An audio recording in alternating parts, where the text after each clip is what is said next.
الدكتورة دينا عمر أستاذ الباثولوجي في القصر العيني هتكلمنا على Circumferential margin in rectal cancer step by step.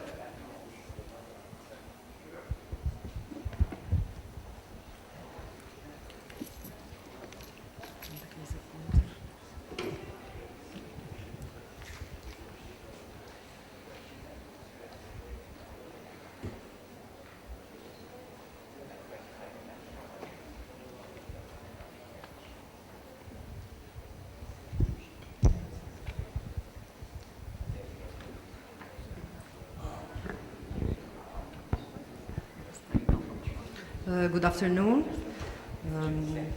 I will give a brief talk about the circumferential margin in rectal cancer from a pathological point of view.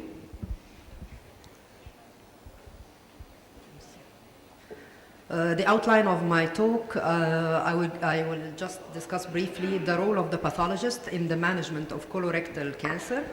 The rectal cancer specimen that I get as a pathologist and how I see the total mesorectal excision and the peritoneal reflection.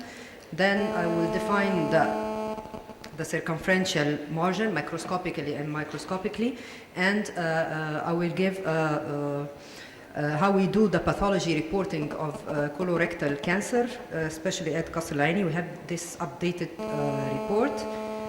And I will finish with a take-home message.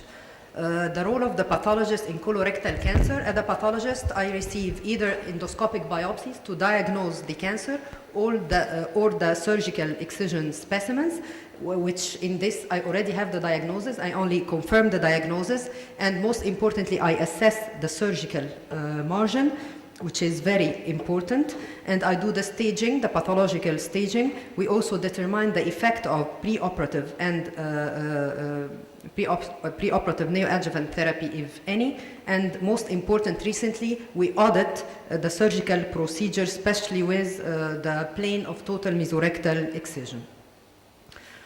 Just for all the surgeon to know, to get the most from the pathologist, you have to provide us with what we need so we can give you what you need. We need an adequate request form, and this is very important. If the patient had any MRI to see the circumferential margin, to assess the circumferential margin before surgery, if he had any adjuvant therapy, and of course a full contact data with the surgeon and the clinician, and we need a properly prepared specimen. My colleague surgeons at Qasr Al-Aini said that preoperative preparation of the colon and the cleaning of the colon is not as a part of the consensus in surgery recently, but still if I get a colonic specimen full of fecal material, this totally destroyed the guideline for the pathology. Because for rectal cancer, I have to keep the the rectal specimen closed for fixation. And if it's full of fecal material, this it causes a lot of autolysis and destroy, and so I have to open it, and this is against the guideline for cutting the colonic, the rectal specimen. So we have to have a clean specimen, a clean colon. Also, the proper fixation of the specimen. The best if we get the specimen directly after surgery. This does not happen, of course, in most of the centers. So if the specimen will be kept overnight for 12 hours, it's good to put it in the refrigerator, but at Qasr Al-Aini and most of the big center, we get the specimen later than 12 hours, so the routine is to fix it in the usual formalin, the 10% formalin, but I have to say here that the specimen has to be fixed unopened, okay, so long as it's clean, and in a big container, so as the specimen is floating in the container. Sometimes we get this colonic specimen in a very small and very tight container, as a bottle or so, with the formalin. The formalin makes the specimen fixed or hard in the shape where it is put. So if it's put in a narrow container, my anatomy is totally distorted. And for the surgeon when he opens, he sees all the anatomical landmark. He has his landmark. He knows anterior, posterior. He has the ligaments and the nerves and all the bony prominence. But for me, I get the specimen and I have to have a good anatomy. I don't have to, if I have a distorted fixed specimen in a distorted position, it's very hectic to find anterior from posterior and to define the margin. So it's very important to keep the specimen in a large enough container so as it is floating in formalin. And of course, the very important thing for the pathologist to give you what you need is the multidisciplinary team meetings, as we are doing now. Of course, and the surgeon knows better than me, the surgical specimen for rectal cancer that I get, it's the anterior and the low anterior resection and the abdominoperineal resection, and these two might include what we call the total mesorectal excision, as Dr. Ahmed Abdelaziz discussed. Again, the mesorectum is the fatty envelope around the rectum, and most of the bulk is laterally and posteriorly, with very thin mesorectum anteriorly, and of course the lower 2/3 of the rectum has no fatty envelope, and this mesorectum, this fat, is surrounded by the mesorectal fascia. The total mesorectal excision, again, like Dr. Ahmed said, is the surgical removal of this fatty envelope around the rectum using a sharp dissection under vision. And usually the surgeon should dissect between the mesorectum and the surrounding parietal tissue at the level of the plane or the level of the mesorectal fascia. So we get an intact mesorectum. The ideal total mesorectal excision will, for me as a pathologist, would look like a lipoma. It's a fat, an encapsulated fat with a covering capsule. Like this. It's like a fat and covered with a capsule. The total mesorectal excision is done with cancers, must be done with cancer of the middle and the lower rectum, of course, and it reduces the likelihood of local recurrence, just as it has been said. To define the total mesorectal excision, especially for me as a pathologist, when I get the rectum out of the patient, I have to know the peritoneal reflection of the rectum. As we can see anteriorly, it's horizontal. This is the peritoneum, and this lower part of the rectum is not covered by peritoneum. It is totally bare. The peritoneum is glistening, as you can see, and here it is more rough. Posteriorly, the peritoneal reflection creates a triangle with the apex upward. This is the peritoneal, and all this is the mesorectum. All this is the mesorectum. So these are the peritoneal reflection. The peritoneal reflection is very important to define the circumferential or the non-peritonealized margin in the rectum, which is recently introduced with the total mesorectal excision. Anything below the reflection of the peritoneal is a circumferential margin, because when the surgeon takes out the rectum, he doesn't do any dissection where the peritoneum is. He dissects only below the peritoneal reflection. So if there is a dissection, there is a surgical margin. So this is the circumferential margin. It is the surgically created plane of dissection, the bare area produced below with the removal of the rectum below the peritoneal reflection. With a good total mesorectal excision, this circumferential margin should be the plane of the mesorectal fascia, okay? And the extent of the non-peritonealized margin depends very much about where is the tumor. If we have a high tumor above the anterior peritoneal reflection or at the anterior peritoneal reflection, this tumor will have a circumferential margin only posteriorly. But for low rectal tumors, we will have an anterior and a posterior circumferential margin, and also a lateral circumferential margin. As we can see, if the tumor is here, from the front, from anteriorly, it doesn't have any circumferential margin. This is serosa. Posteriorly, it has a circumferential margin. Same for B. It might have lateral circumferential margin only. These are tumors at the level of the anterior peritoneal reflection. Below the anterior peritoneal reflection, we will have a circumferential margin all around the tumor. I always get asked this question: what about the rest of the colon? Do we have a circumferential margin for the rest of the colonic specimen? According to guideline, now we have to include the circumferential margin in the pathology report of rectal cancers. The rest of the colon, it's not evidence-based or in the guideline to include the circumferential margin, but just to know that the ascending and descending colon have a wide mesentery posteriorly, so they have a posterior circumferential margin, whereas the transverse and the sigmoid colon, they have a very long mesentery with very low or absent circumferential margin at all. Regarding the cecum, it's variable. The peritoneal covering of the cecum is variable from one person to the other, so the circumferential margin would vary. For us pathologists to assess the circumferential margin, when I get the specimen, the colorectal cancer grossly, I do my routine assessment of the tumor. I will not go into details, into pathological details, but it's very important, number one, to define where is the rectal cancer. Is it above or at the anterior peritoneal reflection, or is it below the anterior peritoneal reflection? A very important issue here is the issue of fixation. As I said, according to guidelines, we have to fix the rectal excision for rectal cancer unopened for 48 hours in formalin. And we get so much pressure by the clinician and the surgeon for a very rapid turnaround time for the report, but these are the guidelines. We have to keep them at least 48 hours, if not 3 days, unopened in formalin. Then we ink the circumferential margin this way, anteriorly and posteriorly, of course, below the peritoneal reflection. And after inking, we do our routine sampling of the tumor, and we take the circumferential margin.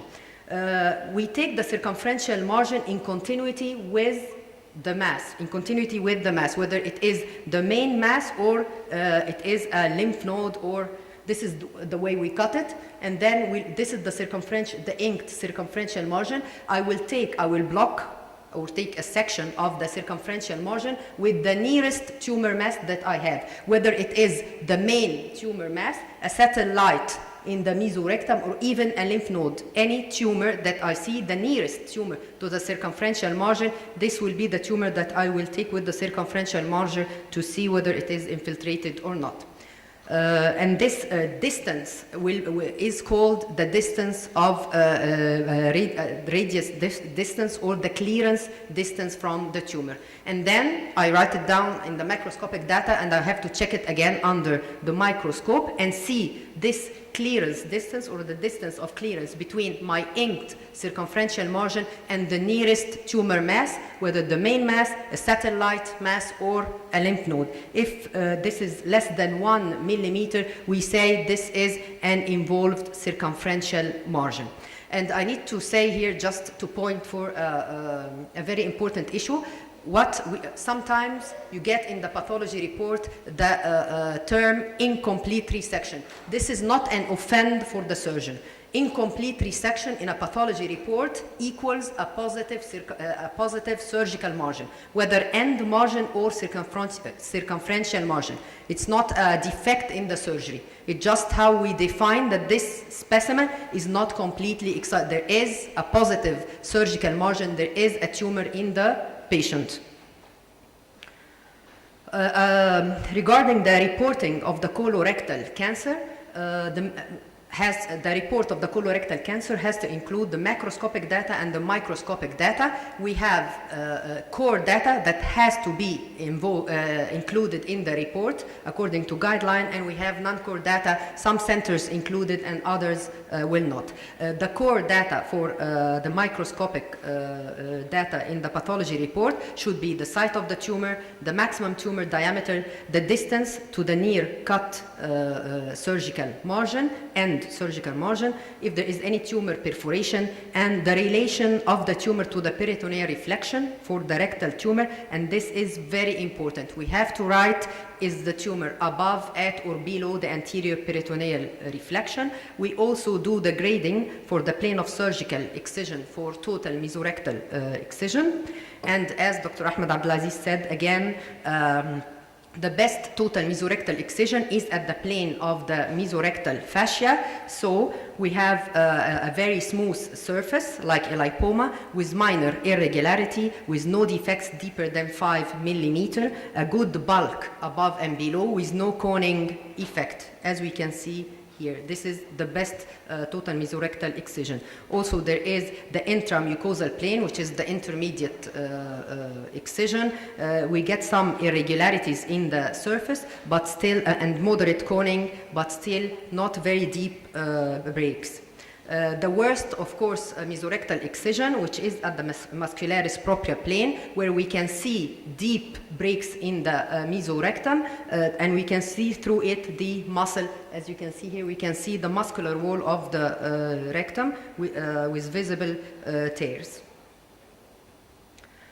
Then we also have to include the distance of the tumor from the dentate line. These are the core data for the microscopic reporting.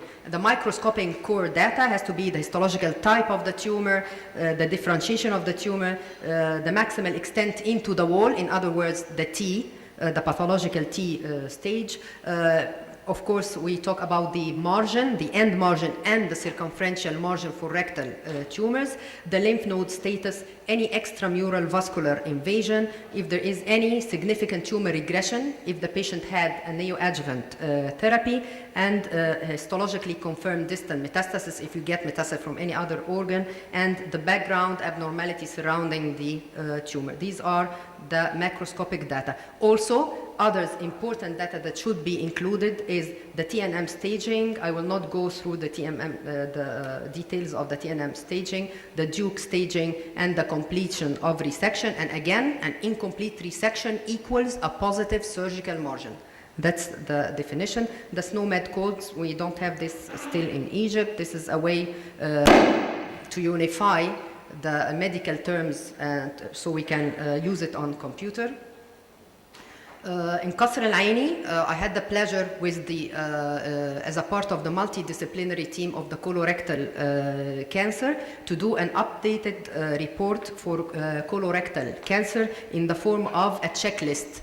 And we applied this since 2010. We attached this checklist to every report of colorectal cancer. It has all what we discussed.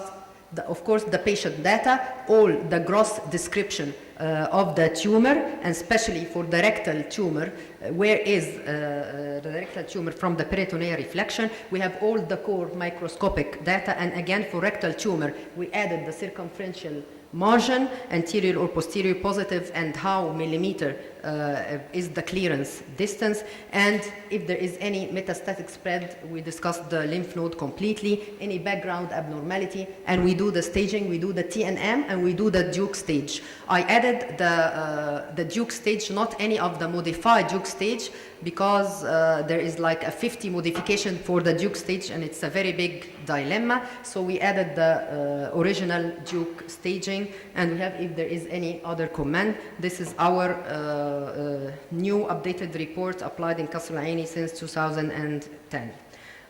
Just to finish my talk, to get the most of the pathologist for the clinician and the surgeon, please give us an adequate request form, a properly prepared specimen, and the MDT meetings. The best total mesorectal excision is at the plane of the mesorectal fascia without any breaks more than 5 millimeter deep or coning. The circumferential margin in the upper and mid rectal tumor is only posteriorly, and in the lower rectal tumor is anterior and posterior, and the circumferential margin is said to be involved or positive if the distance of clearance between the circumferential margin and any tumor mass is less than 1 millimeter. And again, I have to say that an involved circumferential margin does not increase the T in the TNM staging. It is still a T3 tumor. The circumferential margin is sometimes called non-peritonealized margin, and some centers call it the radial margin. Thank you. شكرا دكتورة دينا على المحاضرة الجميلة دي. بس أنا ليا استفسار برضه سؤال والدكاترة الجراحين معانا. أنت قلت إن ممكن يجي لي specimen distorted وده very common بالذات حاجات تتنقل من مكان لمكان.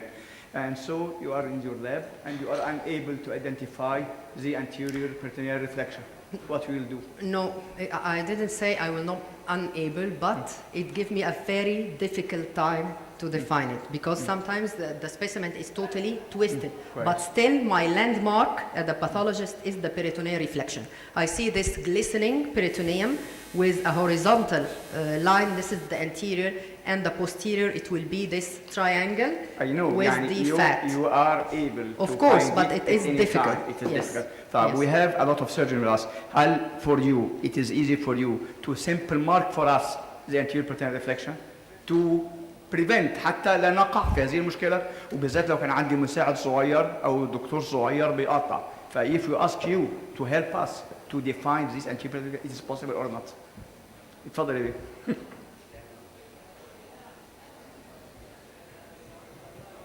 وأنا إحنا as a routine we don't go exactly at the peritoneal reflection, we go just anteriorly as a routine, as a standard surgical technique.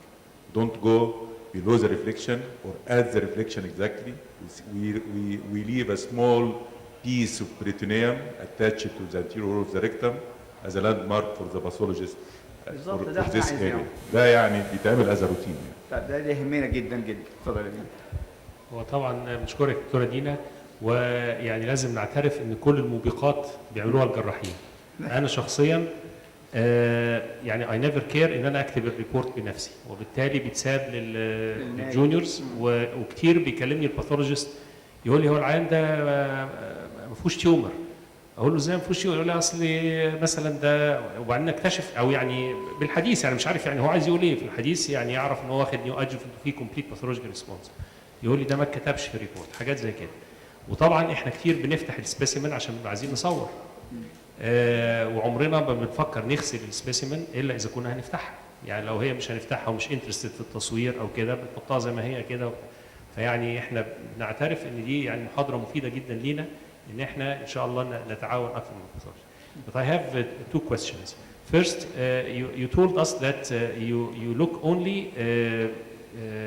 for the circumferential margin at the distance where the tumor penetrated most deep, whether it is a tumor or it is a satellite or a lymph node. So what about the rest of the tumor? Sometimes you get a 10 centimeters long tumor, and you might find some microscopic deposits which might change the margin from negative to positive. So do you look on the rest of the tumor or not? This is my first question, and the second about the lymph nodes, because in the era of neoadjuvant radiochemotherapy, we frequently do not get the adequate number of lymph nodes that is requested by the guidelines to judge whether the tumor, the patient is node positive or negative. For the first question, as I presented, we cut the specimen transversely in section and we put them so we can identify any minute tumor, so we take from it. And of course we take a lot of section, but if we see a mass, if we see a tumor, we have to take from it. But these are the guidelines. If we see any whitish spot or anything that could be a tumor, we take, and of course we take some more like as a representative segment, but according to guideline, we look for the nearest. If we don't find even this, we take multiple sections of the circumferential margin with the main mass of the tumor. But we slice it at small parts, so, and we put it like you saw the picture, so we can identify any mass. طيب هل في الدكتوره دينا بعد اذنك هل في الجايد لاينز الدكتوره دينا بتاخدي قطاعات على بعد معين ولا هاو ماني قطاع ولا هاو ماني ليفل من القطاع بتاعك؟ الكلام ده سبجكتيف ليه؟ It's not included in the guideline how thick it is, but yeah, almost we do it also like half centimeter. يعني دكتور احمد بيقول لك عندي ورام 10 سم 12 سم. We cut it serially. هتاخدي منه 20 قطاع 25 قطاع. We have to cut it all. طيب ادي نقطه all through. As a serial. Yes, the question of counting on the lymph nodes. How you do it? The Lymph nodes, the counting of lymph nodes. How you do it with multiple slicing? You may have 2 cuts in one lymph node and you miss another one and so on. These are the new guidelines. Before adding these new guidelines in Qasr Al-Aini, we used to just take the rectum as a whole and look for the lymph nodes with our fingers in the mesorectum and to find everything. But with this small cutting, you can identify any minute lymph node. And we still take every section and we palpate it for any, including any With tiny multiple cuts in the same lymph node, it will not we know lead it. you miss. If you feel it's like a cartoon. If you look, it starts small and then it's bigger and then it ends. You can see when we put them serially, we can see the lymph node. It's a new technique that we are applying. Even it's very difficult on the juniors. I've been training them since 2008, and we started it in 2010. And the second question of Dr. Ahmed, I forgot to answer. Oh, okay. And we also, I didn't add this because I didn't have much time. According to the audit, we have to find at least 12 lymph nodes. This is our cutoff point. If it's less than 12, according to the guideline, this is the most important point to audit if our cutting is okay and we are doing fine, is to have a 12 lymph nodes at least. هو الحقيقه المشكله طبعا هو لما كنا في الميموريال سلون كاترين كنا بنعمل اورينتيشن، يعني بيطلع النايب او الفيلو يروح اسم الباثولوجي ويورينت السبيسمن للباثولوجي. طبعا دي مش متاتيه الا في اليونيفرستي هوسبيتالز في مصر. هي الحقيقه انا اي بيج تو ديفر ويجي انك بتقولي تريفريجيريت ذا سبيسمن ات 4 ديجري ولا ناقص 4. الريفريجريشن اوف ذا سبيسمن از نوت الاود. ليه؟ لان بيحصل كريستالز اوف ووتر انسايد ذا سيلز، وبعدين ما تعملي ثروينج تسيحيها بعد كده بتروح مفرقعه السيلز فبوظ المنظر السيلز. دي واحده.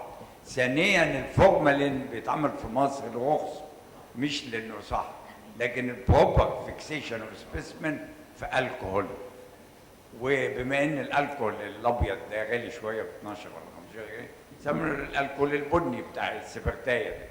فهو ده البروبر. وبعدين لو الجراح يعني اولا فتح السبيسمن ده النقطه الاولى غير 20 سنه ممنوع. كنا زمان بنفتح بتفكس الكولون او على بورده كرتون كده بالدبيس الرسم فتمنع الشريك. Some surgeons do this at بعدين الليمف نودز بقى لما انت تفكس بالكحول بتحط مش هتبقى مكرمشه على بعضها، بتروحي جايبه بورد زي ده كده تحتيه نور وبتحط تفردي السبيسمن عليه، بالذات اللي هو البيديكل اللي النودز اللي بارا ريكتال دولت عايزين اللي هي القطع زي الباسترما، لكن البيديكل بقى عايزه تتحط على بورده تحتها نور قوي ترانس illumination تقوم تجيبي كل الليمف. لكن الاحساس بقى ساعات الليمف نودز بيبقى فيها فات ما تحسهاش بايدك ابدا. But any node we take this and we see if it's fat over a lymph node. I didn't add this refrigeration. It's in the guidelines and it's not freezing. Freezing will give these artifacts, but this is only refrigeration and it's only allowed for 12 hours, not more. If it's more, it ruins the specimen completely. Dr. Dina, how to differentiate between the extramural tumor nodule and a lymph node replaced by the tumor? How to differentiate? And a lymph node? Extramural tumor nodule and a lymph node replaced by the tumor. How to Okay, differentiate? grossly we cannot by the naked eye, but under the microscope we do appreciate the capsule of the lymph node, sub-lymphocytes. Usually we can see this is a lymph node infiltrated by tumor, or it's just a mass of satellite lymph node infiltrating the total mesorectal. هو اخر سؤال يا دكتوره دينا والجراحين معانا، هل هيفرق اذا كانت دي peritoneal nodule satellite او lymph node as a number of positivity as tumor nodules، ولا كلهم يستووا بالنسبه للبروجنوز بتاع العيان؟ الليمف نود بتدخل في العد بتاع